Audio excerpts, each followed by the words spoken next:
Well, no pressure there. You say things like it's going to be exciting. Now I've actually got to be exciting. Good morning, everyone. So glad you're able to join us. For those of you who don't know me, my name is Tony Keller, and I'm the VP of Product here at FileWave. Josh Levitsky will be presenting a lot today too, who's head of our professional services organization and training. So I suspect most of you got an email yesterday about version 14.9 releasing. So that came out yesterday. You may say, why is it 14.9.1? Well, because we found an issue early on in our early adopters program. So we updated the version so that those folks could all upgrade as well. For those of you who have not upgraded yet from 14.7.x, there are a couple things to be aware of. If you're already at 14.8, these aren't pertinent, but you may find that you've got a little bit longer upgrade time than normal. So just be prepared for that. There's just some database conversion that's going on, particularly some numbers being converted that take a long time on database upgrade. The larger the environment, the longer it will take. So if you're going from 14.7x to 14.9.1, prepare for that. There are some new ports that need opened. So there's a KB article that, sorry, I was just reading the chat there. There's a KB article that points out what those ports are. And this has to do with what we'll talk about a little bit later, some of the refactoring work that we've got going on in the product to kind of modernize some certain pieces of the technology stack that are underneath FileWave. And one of those was a move to NATS away from ZMQ. Last note, if you're coming from 14.7.2 to 14.9, is that Observe client is fully removed and replaced entirely with TeamViewer. Last note, I want to make kind of a special note on 14.9. We really did a lot of focus on a backlog of bugs and defects in this particular release. So the teams spent some extra time to go through older things that had not been able to be touched, and it's more than 150 different bugs and defects addressed. So the really kind of trying to commit to the quality of the platform and trying to spend as much time there as we can to drive down any kind of issues that you all see in the field. I was just going to add about the long upgrade. I had a customer that I work with who last night did the upgrade from 14.7.2 to 14.9. Whether you go to 14.8 or 14.9 from a previous version, it's going to go through that conversion one time. Took 7 hours. So be patient. If you have a large environment, it's not broken. It's just going through the upgrade process. Just be patient with it.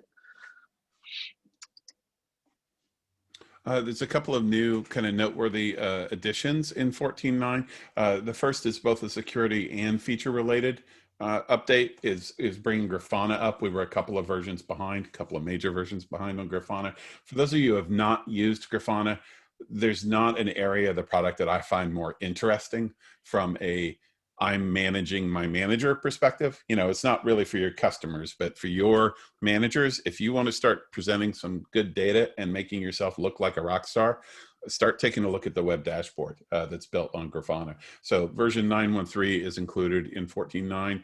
It's got some new visualizations in it, and as I said, there were some security updates in it as well. So that's embedded now in the web admin, right? And that's the next topic on here. Is we've added, for those of you who joined the webinars that we did over the summer, and boy, summer feels like a long way away right now, I got to tell you, it feels like a long time ago. But we did several webinars over the summer on the associations to deployment conversion tool. That's now released in the web admin, and which, as Tobias mentioned before, we're now calling FileWave Anywhere. We wanted to actually give names to these two things instead of saying, hey, the FileWave web admin, the web admin, the web admin.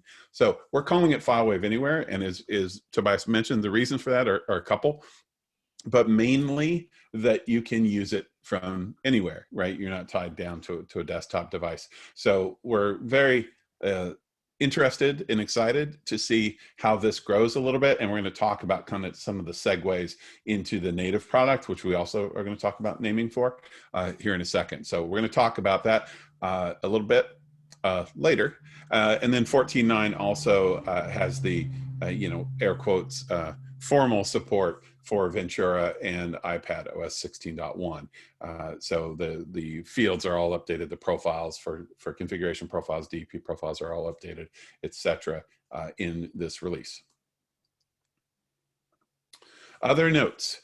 If you are using Grafana and using YML files, it's probably not 99.9% of you don't do this, but if you do this, there's a small issue with it. We didn't want to hold up the release related to it. It's a very, very simple fix, but because so few people would be impacted with it, we went ahead with the release. If you have these though, you just open a support ticket, we'll take care of you, toot sweet, and that'll be fixed in the future version. There's a knowledge base note on that in known issues, a very small issue. We are also announcing 3 deprecations in the product. These are, deprecation doesn't mean it's gone now, but it means it will be gone in future. The first is our discovery agent that's on our boosters. We're doing away with that. It was a very unpopular feature. Almost no one used it. And any off-the-shelf network scanning tool is just as good as this, in fact, better, because it's not limited with some of the limitations that run our boosters. So we're announcing the deprecation of that. We're also announcing the deprecation of the old style of Android management, which was through Android delivering APKs. So that's gone. Well, not gone yet, but will be. And the last is ZMQ. That one you won't notice much because it's not something that you directly use, but ZMQ was the notification engine. So let's say, for instance, you're using the FileWave admin. Another administrator somewhere makes a change. That change gets propagated to the server. This ZMQ tool is the thing that actually notifies your admin that there was a change and makes those changes show in all the admins. So we're moving away from ZMQ. The reason I mentioned that one in particular is that you'll want to make sure that your clients are updated, because as we go forward and ZMQ is removed, if your clients are not up to date, then the notification parts of the client will start to break on older versions. So you want to make sure and keep those up to date. I'd also like to mention a small change for those of you who manage Android devices. There's a capability to do a global policy, which is basically setting rules for devices. Immediately upon enrollment, they'll get these rules. There were a couple of things that were included in the global policy that created a problem for BYOD devices. So those elements have been removed from the global policy. So if you use them, one was the password, I can't remember the other off the top of my head. But if you use those, you'll want to put those in a regular configuration policy or profile to assign devices. So you can still use them, just not as a part of the global policy. And then the last thing, and then probably the most welcome on this whole slide, is we really do listen to you. When you give us feedback about things, whether it's our direction, so Tobias mentioned NPS scores earlier, when you give us feedback there, when you give us feedback through Product Board, we listen to that. So we had announced deprecation of editing profiles in our native application, our native admin, and moving that to the web full steam. And the overwhelming feedback was, we don't want that. We'd really like to continue to be able to use the native admin. And so we've adjusted our path on that. And we're no longer committed to moving everything over. We're going to let that web FileWave Anywhere tool kind of grow a little bit more organically as we go forward. So functionality in both places, but we've removed that deprecation. So you're not going to be hit with that warning anymore about editing profiles in your FileWave admin.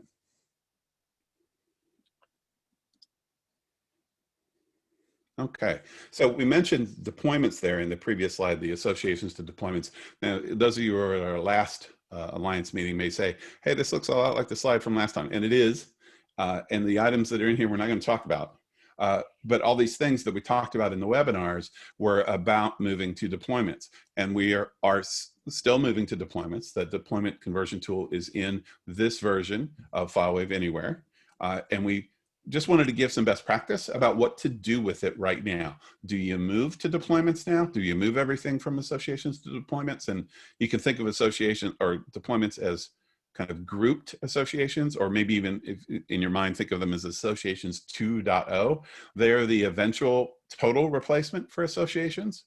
And we're working on that process now, but deployments are going to be in both solutions, both in our native admin tool and in FileWave Anywhere. Right now, they're only in FileWave Anywhere. So do you want to move to them entirely right now? No, but would you like to play with the conversion? Maybe create a couple of deployments, see how they work? That would be a great thing to do, right? So you can certainly work with our team on that.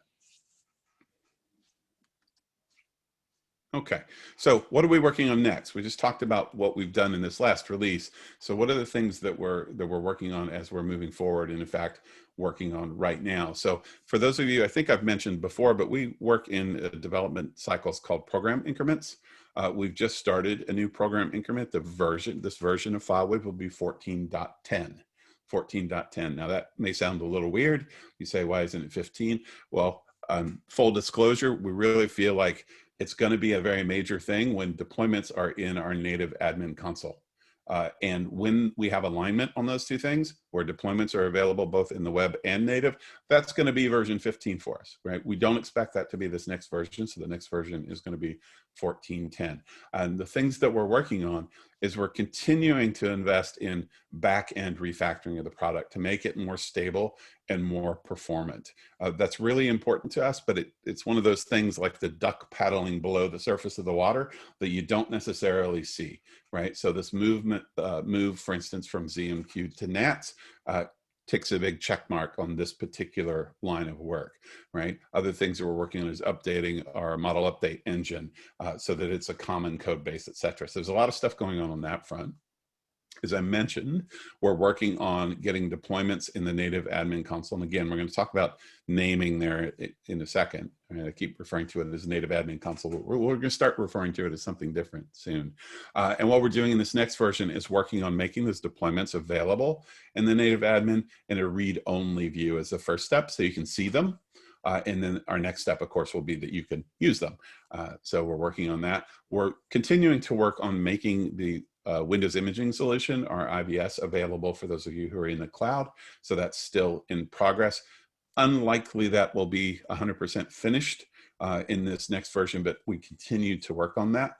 And then this next piece is really important to understand what we're doing with the web admin or FileWave Anywhere, as you've heard us refer to it, is that we feel that it's in a really good spot for what we refer to as a field technician persona. That's somebody that does 90% of the stuff that's in FileWave. So you're editing custom fields, creating groups, creating smart groups,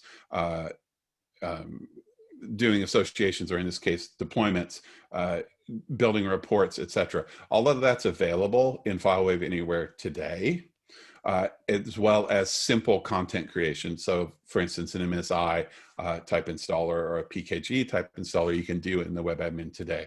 And that's really our target, to make this solution 100% usable for that person that's not the primary person in the environment that's building content. But even for those of you who are the primary person building content, it's still very much a tool of convenience when you're out and about that you can do stuff. And I will tell you, coincidentally, just a few weeks ago, we had an issue with TeamViewer where a service went down, and our IT team was working on it, and they resolved the issue, and they reached out to me and they're like, Tony, can you test it? Well, I was at my pond a mile away from my house, and I didn't want to go back to my house to test this, so I even whipped out my phone and was able to use the FileWave Anywhere to get in and confirm that the issue was actually solved. So it's a tool of convenience for the main FileWave admins, and for somebody that's in that field technician role, we think, you're carrying an iPad around, you're running around all day long, you're going to find it to be pretty darn useful. So we're going to look forward to starting to get feedback on that utilization and continue to let that kind of build organically. But as I said before, we're not going to force this. We're going to let it start to build based on momentum coming from your requests. Because we did hear loud and clear, you said, hey, we like the idea of web, but can we not only do web? Can we do some things in the native product as well? So, and that brings me to our next point here, is that we're trying to also include some impactful enhancements that will really help for day-to-day management. Now, I'm not talking about major features here, but I'm talking about smaller things that will really make a difference. So a couple of things that we're working on now, probably two of these, probably the first two will be in the next release. We're working on them now. We have to see, part of it's, we have to balance the effort to get something done and of course wanting to release in a manner. But the first of these is looking to embed images into wallpaper images. So this is being able to do things like putting a serial number in a wallpaper image so that it would be dynamic on every iPad, because all ever managed iPads, especially me with my old eyes, I cannot flip over an iPad and read a serial number because it's just too dang small. So being able to do that with, say, device name or serial number or username, those types of things, embed those dynamically onto iPad wallpaper. So we're really looking forward to that one. We're also looking at an enhancement. We've got a lot of enhancements requests around reboot behavior. And one of those requests is, let's have a type of file set. So for those of you who do it today, you'll know that you can create a Mac or Windows file set that prompts the user for a reboot. But any of us who have managed things in an operational environment, and I've had this issue for a long time, is that, yeah, a user's going to take that dialogue with the OK, they're going to click on it, they drag it off to the side, and they ignore it. Right? So this is an opt-in payload to set something as a really reboot. Meaning that the user will get a prompt, but whether they click OK or not, the device really will reboot. And the use case for this is for things like a 0-day type of issue or something where you've really got to get something out really, really fast. So not nearly as user-friendly to the user. It will force a reboot. You risk data loss with that, of course, so you do it judiciously, but lots of folks had asked for this, so that's one that we're working on as well. Last thing I'll mention in this cycle is we're looking at being able to start collecting Windows services information, i.e. the list of services on the Windows devices, whether they're running, the name, whether it's running, etc. And that would probably be a precursor to at some point being able to actually manage them and send kind of a restart service command or those types of things.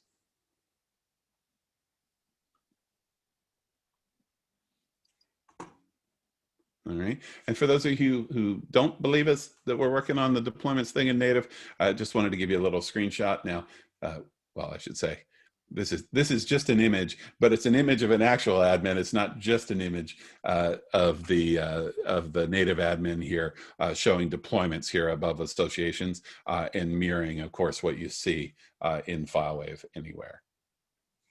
Thank you, Josh, for that. All right. So what are we looking at later than that, right? So that I just talked about our current release, what came out yesterday, and I talked about what we're working on today.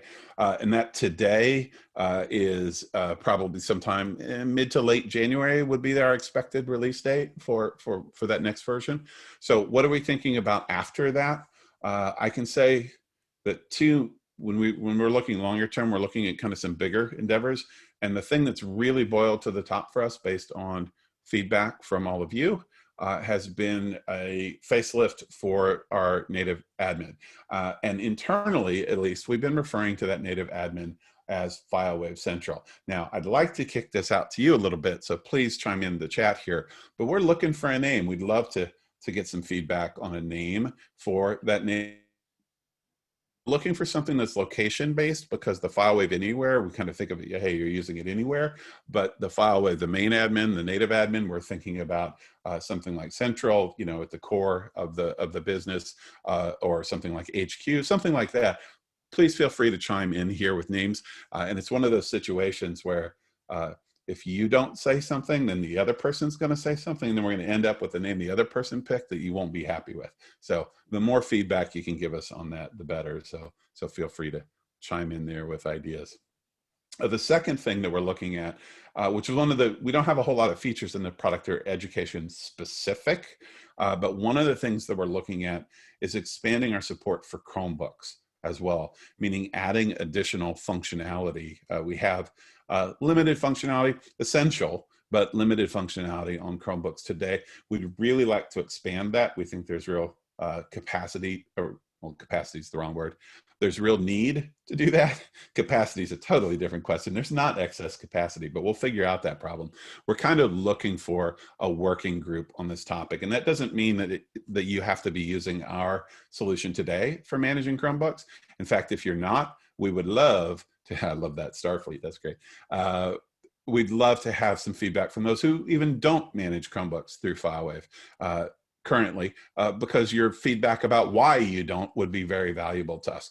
So what we're looking to do is cross-reference the APIs from Chrome, from Google, to see what we can do against the list of things that you'd like us to do, against the list, of course, because we are a business, right? We're in the business of making a profit. We need to have some things that are actually then profitable for us. So we're looking to match those three things all at the same time to come up with a plan to do something more on the Chromebook side. So there's that. Some other things that we're thinking about that are kind of on the list. Third-party patching continues to be a thing that we'd like to maybe enhance. We do a fair bit with third-party patching today, but we'd maybe like to do some more with it. Some enhancements to the way we handle OS software updates. We'd also, there's been a lot of requests for giving a refresh, taking a paintbrush to the kiosk, doing some update there, and adding some additional capabilities there in the kiosk. And as I mentioned before, a lot of requests around reboot behavior in payloads and file sets. So there's a lot of things going on there that we're looking for. And you'll notice there's a link here that says talking about product board.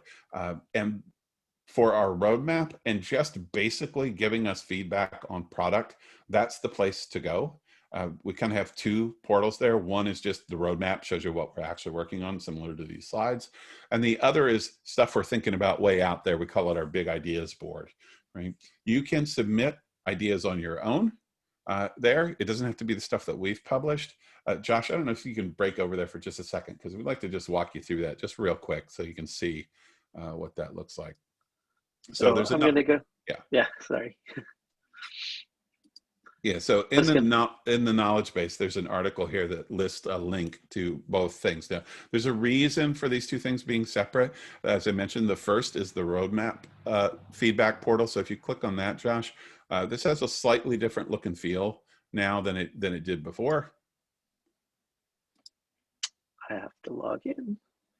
There we go. Right. So what you'll see here is the things that we're working on. There's tabs across the top for the different releases. So 14.9, we kind of need to take off the board because that just released yesterday. But if you go to 14.10, here's some things that we're working on, right? So if you click, for instance, on reworking reports in the web admin, Josh, what you're going to see is the details about this, like the explanation of what we're doing. And then you have an opportunity here to tell us, well, that's good, or that's great, or that's super important, right? And if you click that, Josh, you're going to see that you then get an opportunity to tell us why that's so important to you. All you need to do then is give an email address and go ahead and submit that. Now, there's a little anti-spam engine that will make you confirm that email. But that's the purpose of this, is to give us feedback on the roadmap. Generally speaking, the roadmap is shorter term than the things that we're looking at in the other portal, right? So you can submit that if you like, right? And then you'll get the confirmation email. So that's all good. If we look at the other portal real quick, I want to point out here that this one's a little bit different, right? So as I mentioned, we call this our big ideas board. And this is broken out into 4 tabs where we're looking at features versus enhancements. Features are what we're considering things that we don't really do today, and or they're really, really big. Enhancements are things that we do today, but we'd like to do better than we did. And we have 2 of those, one that's the top 5 for each. And then we have 2 more tabs here that are 10 more of each category. So 10 more features, 10 more enhancement ideas. You can give us feedback on these. So for instance, the top middle one there is adding a new permission in the product. So making it so that maybe only certain folks can enter values in a custom field, for instance, right? You can give the same kind of feedback like we showed before, like Josh showed before there. But additionally, if you click out of that, Josh, you'll notice there's a little button in the top right where you can just submit your own idea, right? And that can be anything that you like, right? And don't be frustrated if you submit something and we don't immediately do it. There's no question that we won't immediately do it, but we are looking for a tipping point on those requests. So the more people that give us the feedback, the more likely we are to be working on something and making sure that we're doing what you want. If you don't tell us, we don't know, and if you leave us to our own devices, we'll do it wrong, right? So it behooves you to tell us where you'd like to see us go. So let us know here. We highly recommend you give us feedback through Product Board. All right, thanks for that, Josh. Yeah.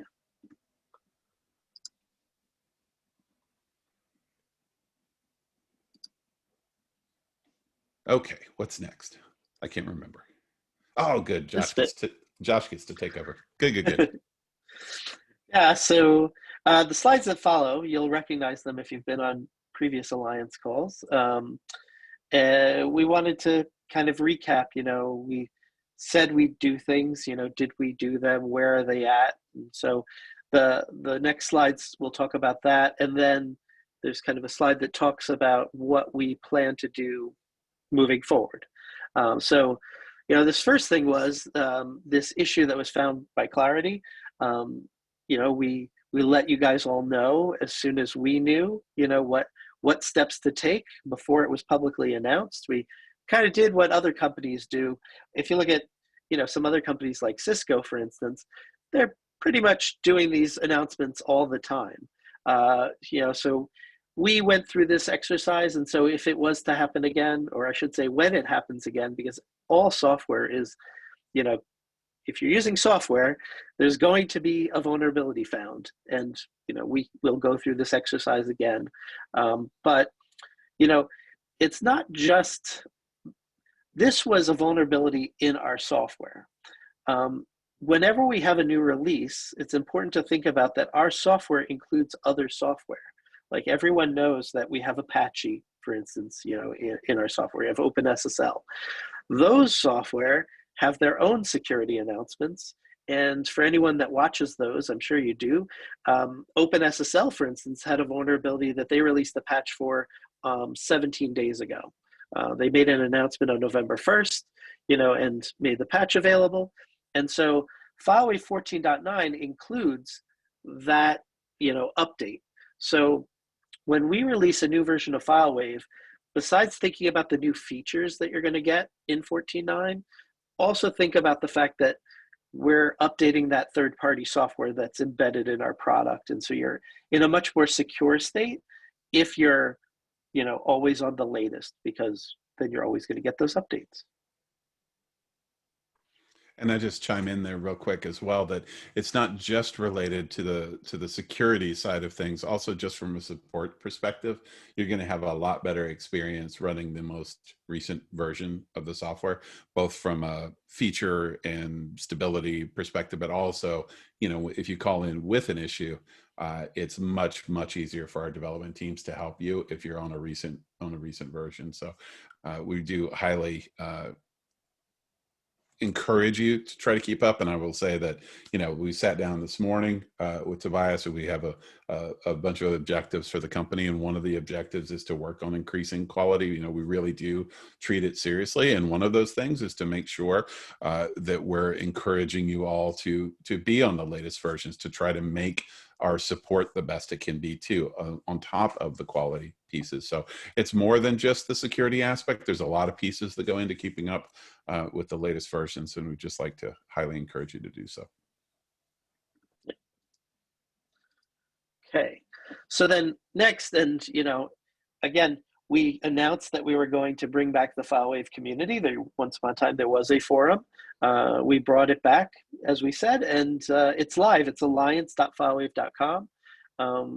It's picking up steam. There's people posting questions, and there's other community members answering those. There's FileWave folks like myself that I look to see, if there's maybe a question that isn't getting an answer, maybe I can add something to it, and we hope this really takes off, because this helps all of you, and anyone can read the forums. To post in the forums, you just have to be listed as a contact with your organization. It doesn't cost anything. And if, for instance, you're not quite sure how to log in, maybe you're not listed as a contact in our backend system and you can't log in, you could reach out to customer experience. So it's customer.experience@filewave.com. And they can, make sure that your name and email are tied to your organization, and you'll be able to log in. And that's also important if you want to use things like the Foundry, because the login at the Foundry is the same one for the Alliance forums. We try and not give you too many passwords to remember. And I'll just chime in on this one as well. So sorry to step on you there, Josh, but this one is, we had a community before, and I just want to mention that this, lives or dies with your participation. That's really what it's for, right? It's not so much a venue for us. We want to help you, right? So anything that's posted, we will certainly answer questions and all that kind of thing. But it's meant to be, it's called FileWave Community for a reason, because it's meant to be community driven. So don't be shy about sharing content. If you say, hey, I've got this great custom field and I'm using this script on my Macs to read blah, then post it, publish it, right? Throw it out there. Don't be afraid. That's how this community will really become a living and breathing thing. So please do participate. Don't say to yourself, oh, I'm not good enough to post something there. Yes, you are. I guarantee it. Go ahead, feel free, and we highly encourage you to participate. Yeah. Okay, so on the training front, we really wanted to have an in-person event again. COVID kind of derailed that for a while, and we were able to have this event in Indiana. It was great. I mean, we had a lot of customers. We had a feedback form. We collected a lot of feedback. There was a lot of positive feedback. There was feedback about things that we could do better. So we took all that, and so when we get to the slide talking about kind of our future thoughts, that's where I kind of put that all together. But we had that event as planned, and it was a great thing, and we learned a bit from it to make the next event better. And I'm going to chime in again on that one, Yeah. Josh. So, and just so nobody thinks that I'm really stepping on Josh. We talked about this beforehand, Yeah. and I would probably chime in on a few slides. And I just want to say how much of a thrill this was for us. We were so happy to do this training day, right? So the way these things work is it takes months actually to put together the content and make sure that we've got this lined up and that lined up and who's taking this and that. But the day itself is so much fun. We really love working with customers, and we love to see people using our tool successfully. And it was really a thrill to be in the room with everyone and to kind of work through some things, see some really cool things that our team was presenting, but also hear about the ways you're using FileWave creatively to manage your environment. So it was really fun for all of us, and we really appreciate those who were able to come. And I see somebody's asking about Europe. We really want to do one, but Josh will talk about that here next. So. Yeah, and I'd like to add, meeting people face to face where possible is great, because then there's a name and the face, and there were some support people there. Some of the sales engineers were there at the event in the US, so it's a good opportunity to connect and find out more in person. Over in Europe, we honestly did try to do an in-person event, and when it came down to it, COVID kind of derailed that. But we had at least the virtual event, because we really wanted to give an event. Again, it was very well attended, very successful, and we are hoping that the state of the world, for next year allows us for an in-person event, for the same reasons that I said that the Indiana event was really good. I think that an event in Europe would be great in person. Well, and Tobias, you as the boss, you can certainly control that, right? Just fix all the problems in the world, and that's right. Just have an in-person event.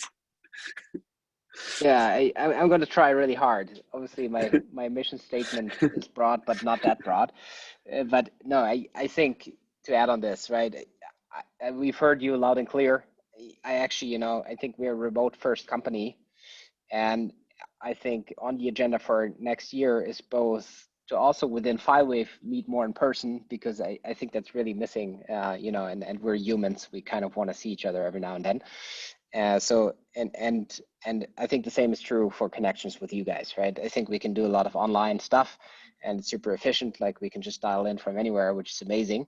But then at the same time, I think meeting in person and meeting the people behind the screens, I think goes a long way. So the answer is yes, we'll do everything we can to also do an on-site training day in 2023 in Europe, and we'll definitely repeat the one in the US.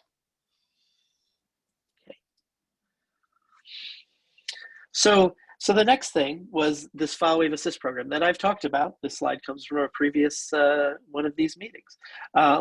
So in North America, on renewals, folks have been seeing this program talked about. And I've talked about it before. It's basically a way to engage with you, the customer, every month to keep things on track, to be able to do things like help you with a support ticket escalation, to make sure when a new version comes out that you understand what's new in it, why you want to go to it, to make sure your server's healthy, that you remember to do things like renew your Apple push notification cert, for instance. Some best practices. Could you be tying into other things like incident IQ, through APIs or such? So this program, it exists in renewals, and we're going to be working on making it so that, when new customers come on board, we tell them about it too. I believe we're going to start doing that, and we have to make some materials, right? Because has to be more than just this slide that we're explaining what the program is. But also we want to do this in Europe and Asia as well. So that, again, it's just an offering. It's not a mandatory service. It's if this would benefit you, then this is a service, and it's structured, and we're trying to build more and more materials to support it. We've only been doing it now for, it feels like longer, but it only started about 2 months ago. So we're early in, but so far, all positive feedback about it. And if you're curious about it and no one's ever mentioned it, you can reach out and ask about this. You can ask customer experience about it, or if you email professional.services@filewave.com, you'll get me and my team, and we can set up a call to talk about it if you had never seen this before and you are curious about it. And I'll just chime in there as well, that on the professional services side of things, that term sometimes scares people because they think of this kind of rape and pillage model of professional services. And I assure you that is not how we run professional services at FileWave. We are very much focused on customer success. That is what our professional services organization is for, is to make you successful, right? So is it free? No, but it looking to make you successful. We're looking to make you the rock star, and Josh and his team are absolutely superb at doing so. So if you have any interest in this, please do reach out and chat with the team. Thank you.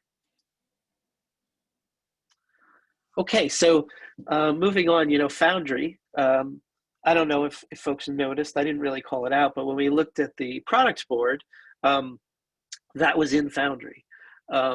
As well, in Foundry, we posted the web admin webinars that talked about the associations, the deployments migrations.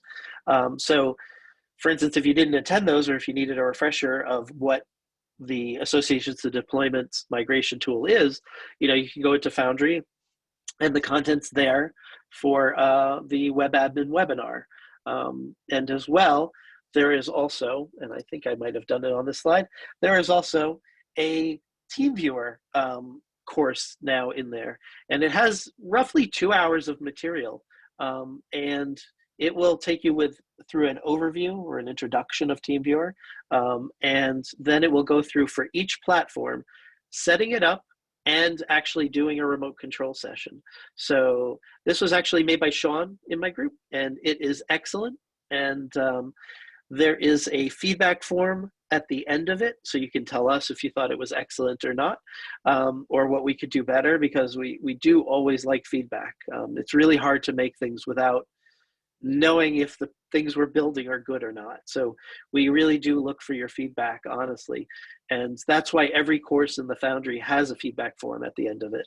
And as well, sticking to my commitment to have training certificates, at the end of this course, if you've gone through all the videos, there is a certificate for 2 hours of training, so that you can use for, let's say you have CompTIA's A+ certification, or like me, I have A+ and Linux Plus and Project Plus, and I have ISC Squared CISSP. So I'm always looking for continuing education credits to renew my certifications.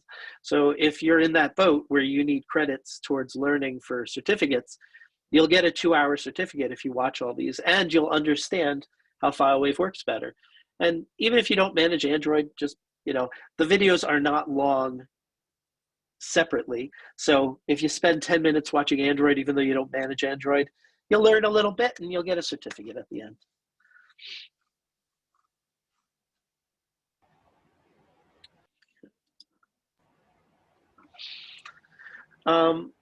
And, you know, I know I'm on the knowledge base slide, but just one last thing about the Foundry is, it should be obvious from the things I've been saying, is that we are going to continue to revamp the contents there and improve upon it, and improve upon the FileWave Certified Admin exam to make it very current. And we do audits of the questions.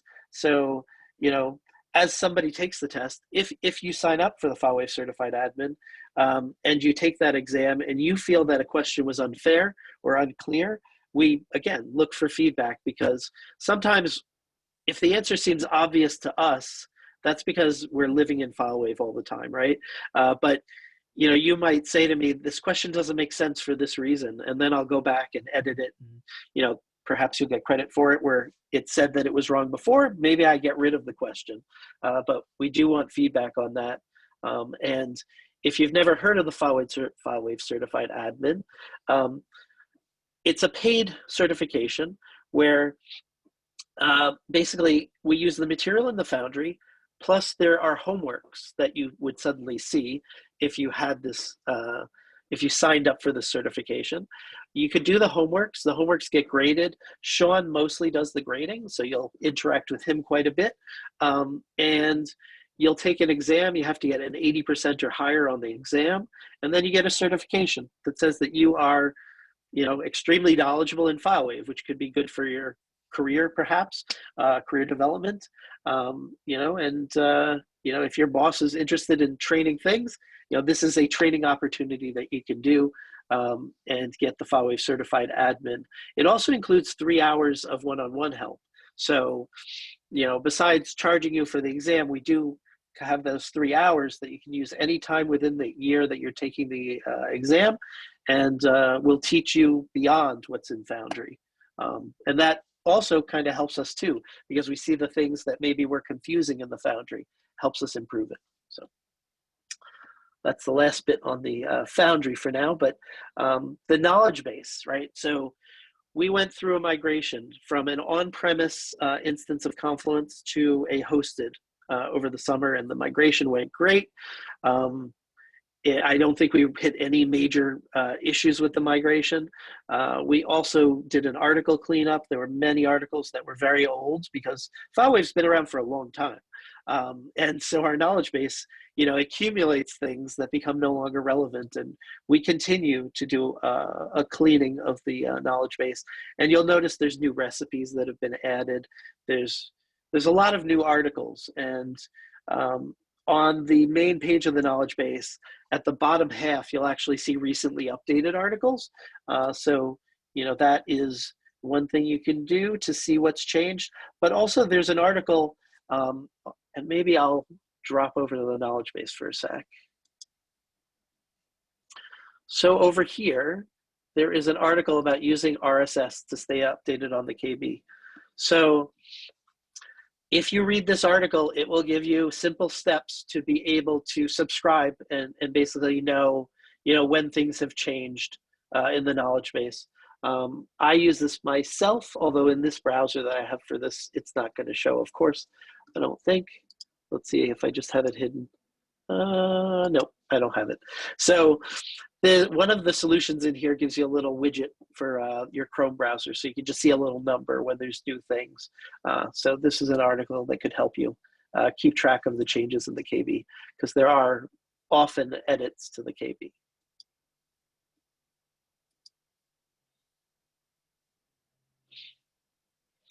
And although it's obscured a little bit by our little stamp, kb@filewave.com, and it's also printed when you go to the KB. It shows up right there on the main page. It'll say kb@filewave.com. You can email us if you see an error, if you see something that's just missing, and that'll actually go to me to get prioritized to get updated. Okay.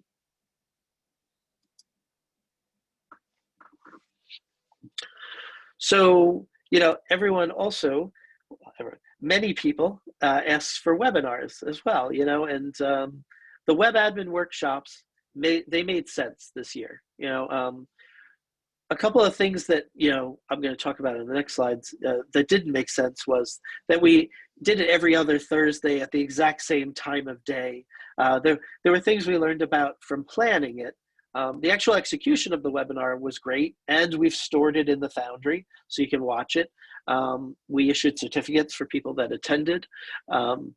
If you attended and you never saw a certificate, you could email me or that professional.services@filewave.com, and I'll look at why that was and take care of it. But we did certificates for that. And we want to continue that in the new year. Obviously not web admin workshops necessarily, but as we think about our plans, you know, for the new year, we were thinking about, you know, continuing to update the content in the Foundry and KB, as I was saying, continuing to support the Alliance Forum, because we really do want to see that be a great thing. And, you know, Tony was mentioning how, you know, we don't treat professional services as this, like, you know, take as much money as we can, you know, maximize profit. We look at, when we're making a program, how to make it the most helpful. We have to cover costs, right? And we do have to make a little bit of money, but we want to make it the most helpful, you know? And so that's why, you know, when we had that, you know, on-site in Indiana, you know, it was all day, but we made it a cost of $500 each, because we figured we could make that, you know, make sense to us financially and still give you a day's worth of content, you know?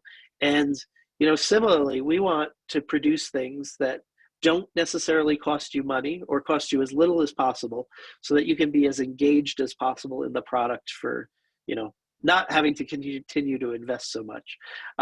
So the Foundry is free, right? The knowledge base is free. The Alliance Forum is free. Use it as much as you can. In the Foundry, there's an option to get a FileWave certified admin, right? That's where we can maybe recover some costs and give you some value. You know, those homeworks are very helpful. The exam does prove your knowledge. So we think about that. We think about the webinars. Those were free. And we believe that the webinars would be free again this summer. We're thinking about topics. What's come up is, at a lot of organizations, the person who set up FileWave is not the person that's still there. The onboarding happened, right? A new customer comes on, you get an onboarding. But then that person got replaced, and now you on this call, you're running FileWave, but you never got an onboarding. So you do have those free options, right? But having a FileWave basics thing where we could just kind of walk through as a group the stuff in FileWave, we thought that that might be helpful to some. That was some of the feedback we got. We have some other ideas for webinars, like going in depth with Grafana, for instance. We did a little thing on Grafana at the HEC conference in Indiana, just, what was that, a week or two ago? Or last week, it was last week. But, you know, send us ideas. The email address is here for professional services. Send us ideas for things that you would love to see in a webinar. And, you know, if we get a bunch of great ideas, you know, maybe they become like, you know, a summer Friday thing or something. And we also want to make them available at times that make sense for all 4 or 5 time zones in North America, you know, the time zones in EMEA, the time zones in Asia, which means we're going to have them at different times of day, right? And so we really do want to help everybody globally. So that's top of mind to make that work for everybody. And, you know, a spring or fall event, we're thinking about North America and EMEA for that. So the state of the world will control that, as we were saying, but we really would like to do an in-person event. But if we can't, because of whatever thing comes up, we do want to have a virtual event at least to keep that rolling. And that is that. And Josh, I'm just going to chime in on that one real quick, because John, for instance, was saying that, you know, getting funding to come to the event was hard to come by, and that's where we really take the experience we had with these webinars this past summer. I have to be honest, we were a little surprised at how well attended they were. Right, we had a lot of folks at those. So we'd really like to do some more of them. This past time around, we did 5 of them that were the same topic, and you would have thought that the 5th one, nobody would have been there. We had more people, I think, at the 5th one than we had at the first one. So we really do look forward to doing some more of these. And of course, there's a cost component to doing the on-site events, of course, and even when it comes to the full day training events. But the webinars are a little easier for us to handle, a little easier for us to swallow. So we can take one topic and do kind of a focused event on one topic. So we really do look forward to this. So please do send in your ideas and suggestions to the email that Josh has there, because we'd love to build some more of these.